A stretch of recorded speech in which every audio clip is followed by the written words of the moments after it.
વિદ્યાર્થી મિત્રો, આજે આપણે ધોરણ 11 ના વિષય સંસ્કૃતમાં અભ્યાસ કરવાના છીએ વિષયાંક જેનું નામ છે ન્યાય પરિચય।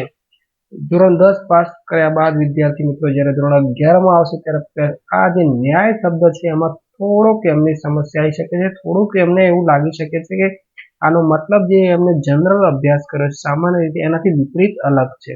તો એનો અભ્યાસ કરીએ કે ન્યાય શબ્દનો શું અર્થ થાય છે। તો ન્યાય શબ્દનો અર્થ ખાસ જોઈશું કે પોતે કહેવા ધારેલી બાબતને વ્યક્તિ કંઈક કહેવા માંગે છે, આ કહેવા ધારેલી બાબતને શું કરશે કે સંક્ષેપમાં છતાં ખૂબ જ સચોટ રીતે, નોર્મલ આપણે કંઈક કેવું હોય તો વિસ્તૃત કહેવું પડે, પણ સંક્ષેપમાં કહેવાનું છે અને છતાંય કેવું હોય સચોટ રીતે રજૂ કરવાના આશયથી શું કરશે લોક વ્યવહાર એ શાસ્ત્રમાં પ્રસિદ્ધ એવા દ્રષ્ટાંત વાપરવામાં આવે તે દ્રષ્ટાંત એટલે ન્યાય। ઘણીવાર વિદ્યાર્થી મિત્રો જ્યારે શરૂઆતમાં ધોરણ 11 માં આ બધું સમજે એટલે એમને એવું લાગે કંઈક આઈડિયા નથી આવતો શું કહેવા માંગે છે। હું તમને સમજાવવાનો પ્રયત્ન કરીશ કે તમે કંઈક કહેવા માંગો છો, આ માટે ઓલરેડી તમારી પાસે એવું કોઈ ઉદાહરણ છે, એવું કોઈ દ્રષ્ટાંત છે, એવું કોઈ મિત્ર કે એવું કોઈ વસ્તુ તમારી ઘટના સાથે બની ગઈ છે, તો એ જ્યારે તમે એને એની સાથે સરખાઈ દો છો ત્યારે એને પણ આપણે કહીશું એક રીતે ન્યાય।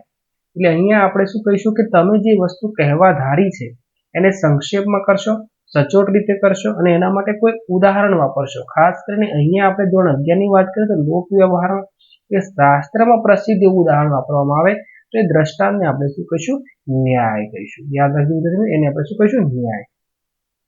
હવે પ્રથમ પ્રશ્ન જે આપણો પૂછાવાનો છે પરીક્ષામાં, યાદ રાખશો 2 માર્કના પ્રશ્નો જે છે એમાં સિંહાવલોકનને આપણે પૂર્ણ રીતે એટલે કે જે પણ ન્યાય પરિચય છે એને આપણે સમજાવવાનું છે। તો પહેલો ન્યાય છે આપણી પાસે સિંહાવલોકન ન્યાય। વિદ્યાર્થી મિત્રો જ્યારે આપણે પૂર્ણ માર્ક્સ જોઈએ છે કે એમાંથી 2 માર્ક્સ મળે તો આપણે શું કરીશું તો શબ્દાર્થ સમજાવીશું કે સિંહ એટલે એને સંસ્કૃત શબ્દનું ગુજરાતી છે સિંહ। અવલોકન શબ્દની વાત કરીએ તો એનું ગુજરાતી થાય છે જોવું અથવા અવલોકન કરવું। હવે એની સમજૂતી આપણે આપીએ, અહીંયા આપણને ચિત્ર તમે જોઈ રહ્યા છો, એક ઇમેજ છે એ સિંહની છે ને એ પાછળ ફરીને જોઈ રહ્યો છે, ખાસ આ આપણે ધ્યાન રાખો। તો જંગલનો રાજા સિંહ પણ જ્યારે જંગલમાં ચાલતો કે વિચરતો હોય એટલે કે ફરતો હોય છે ત્યારે તે થોડા અંતરે શું કરશે થોડા અંતરે પાછું વળીને જોઈ લેતું હોય છે। પાછું વળીને કેમ જોતું હશે તો એની આપણે સમજૂતી મેળવવાની છે અને એક લોક વ્યવહાર કે શાસ્ત્રમાં પ્રસિદ્ધ એવું આ ઉદાહરણ છે, એટલે પાછળ ફરીને જોઈ લેતું હોય છે। આમ કરવાનું કારણ શું છે એ વાત કરીએ, એ છે કે તે એ બાબતનું ધ્યાન રાખતો હોય છે। નોર્મલ સિંહ જ્યારે આગળની તરફ જતો હશે આ રીતે તો એને આગળનું દેખાતું જશે, એને આગળની પરિસ્થિતિ વાકેફ છે, જુએ છે, પણ એની પાછળની વાત જે છે કે પાછળની તરફ શું સમસ્યાઓ થઈ રહી છે એના માટે પાછળ ફરીને જોશે। ધ્યાન રાખતું હોય છે કે કોઈ શિકારી તેનો શિકાર ન કરી જાય અથવા એ કોઈ પણ રીતે ફસાઈ ન જાય। સાથે સિંહ જાણે છે, શું જાણે છે સિંહ એ વાત કરે, સિંહ જાણે છે કે જંગલમાં હંમેશા સજાગ રહેવું પણ જરૂરી છે। ભલે જંગલનો રાજા હોય કે ભલે ઘણા બધા પ્રાણીઓથી શક્તિશાળી હોય પણ છતાંય સિંહ પણ ક્યાંક કોઈ શિકારીના ચંગુલમાં ફસાઈ શકે છે, તો એ હંમેશા શું કરે છે સજાગ રહેવું જરૂરી છે। અને એટલે આપણે ગુજરાતીમાં કહી શકીએ ચેતતા નર સદા સુખી। ટૂંકમાં અહીંયા આપણે એક સિંહની ઘટના, એક લોકશાસ્ત્રમાં પ્રસિદ્ધ એક ઘટના અથવા એક રીતે સિંહની જે નોર્મલ પ્રક્રિયા છે એનો સ્વભાવ છે એ પ્રમાણે સિંહ પાછળ ફરીને જુએ છે।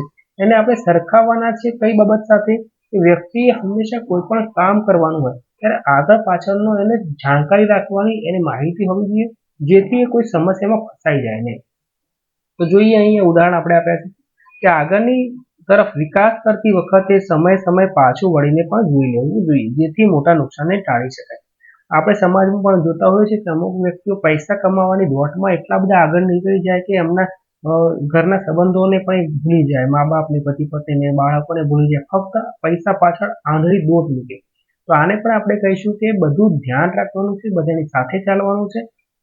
આ જ રીતે આગળ વાત કરીએ તો 2 નંબરમાં શું કહે છે કે ખર્ચા કરવાની બાબતમાં નોર્મલ કોઈ ખર્ચો આપણે કરવાનો હોય ત્યારે સમય આવક અને જાવકના હિસાબ રાખવા જોઈએ જેથી મોટી નુકસાની ટાળી શકાય। થોડા સમયે થોડા અંતરે, જેમ કે આપણે દર મહિને આખર તારીખે હોય, 15 દિવસે હોય અથવા અમુક સમયાંતરે અમુક બાબતોની ચકાસણી કરતા રહેવું હોય, નહીતર શું થાય કે આપણે પછી 2, 5, 10, 15 વર્ષે જોઈએ તો એવું પણ બને કે આમદની 98 ખર્ચા રૂપિયા, આવક કરતા જાવક વધી ગઈ।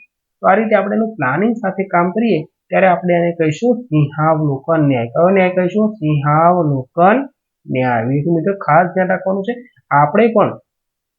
આપણે પણ જ્યારે પરીક્ષા આપવાની હોય ત્યારે નોર્મલ આપણને ખબર છે કે પરીક્ષા પહેલા વાંચતા હોઈએ અને વાંચતી વખતે આપણે ચોપડીમાંથી વાંચ્યા પછી ચોપડી બંધ કરીને આંખો બંધ કરીને અથવા ગમે તે રીતે યાદ કરવાનો પ્રયત્ન કરીએ કે મેં શું વાંચ્યું, કેટલું યાદ રહે.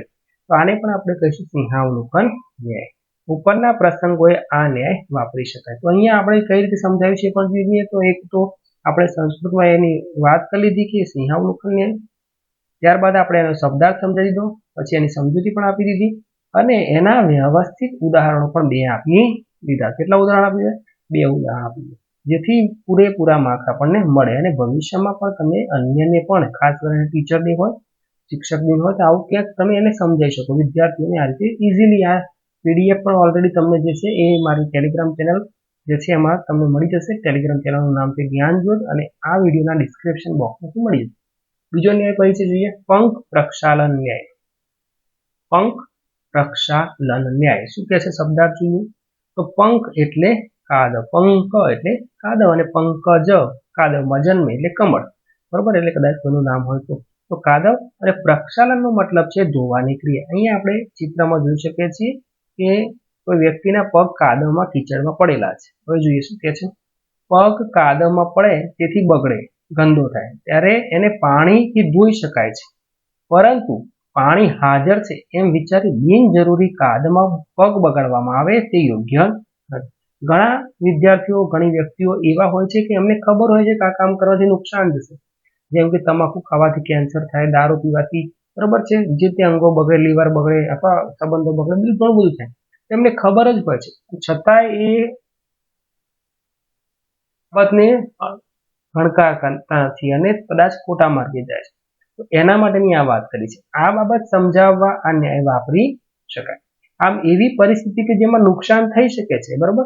આપણને ખબર છે કે તમાકુના પેકેટ પર લખ્યું છે કે ભાઈ આનાથી કેન્સર થઈ શકે છે, પરંતુ ઘણીવાર શું કરે છે? ઉકેલ હાજર હોવાથી ઘણીવાર એને ખબર છે કે દવાખાનું છે, ડોક્ટર ઓપરેશન કરશે, આમ કરશે તેમ કરશે, એટલે બિનજરૂરી આફત વોરવામાં આવે ત્યારે આ ન્યાય વાપરી શકાય છે. ઘણીવાર આપણને એવું લાગે કે મારી પાસે આનું સોલ્યુશન છે, તો હું વાંધો નહીં, તો તૂટી જાય તો તૂટી જાય, તો બગડે, મારી પાસે રસ્તો છે. તો આ રીતે કરવામાં આવે ત્યારે આપણે આ ન્યાય વાપરી શકીશું, પંખ પ્રક્ષાલન ન્યાય. એટલે કે પાણી હાજર હોવાના કારણસર આપણે પગ કાદવમાં નાખીએ એ યોગ્ય તો નથી, પણ જ્યારે આવું કરવામાં આવે ત્યારે આપણે એને કહીશું પંખ પ્રક્ષાલન ન્યાય. ભાઈ એના માટે આપણે ઉદાહરણ જોઈએ તો વાસી ખોરાક ખાવાથી બીમાર થઈ શકે છે તેમ જાણતા હોવા છતાં દવા હાજર છે એમ સમજી વર્તવામાં આવે. અથવા ઘણીવાર શું છે કે ઘણીવાર કોઈ લગ્નોમાં ગયા હોય તો મીઠાઈ ખાવા મળે. હવે કોઈ વ્યક્તિને ડાયાબિટીસ છે કે કોઈ મીઠાઈ ગળ્યું ખાવાની ડોક્ટર ના પાડી છે, પણ એને એવું છે કે મારી દવા છે, એને ઉધરસની સમસ્યા છે, છતાં એ ખાય છે.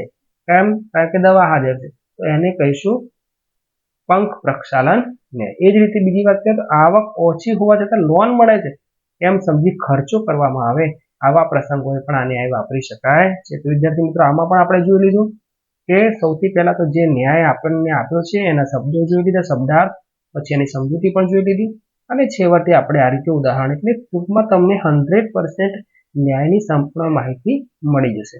બાકીના જે ન્યાય છે 8 હજુ બાકી રહ્યા છે, તેનો પણ અલગથી વિડીયો અપલોડ કરીશું. જો તમને વિડીયો ગમે તો ચોક્કસ લાઈક અને વિદ્યાર્થીઓના લાભ માટે શેર અને વધુ વિડીયો જોવા હોય તો તમે પણ નોટિફિકેશન બેલ આઇકોનને પ્રેસ કરી રાખશો. Thank you and best of luck.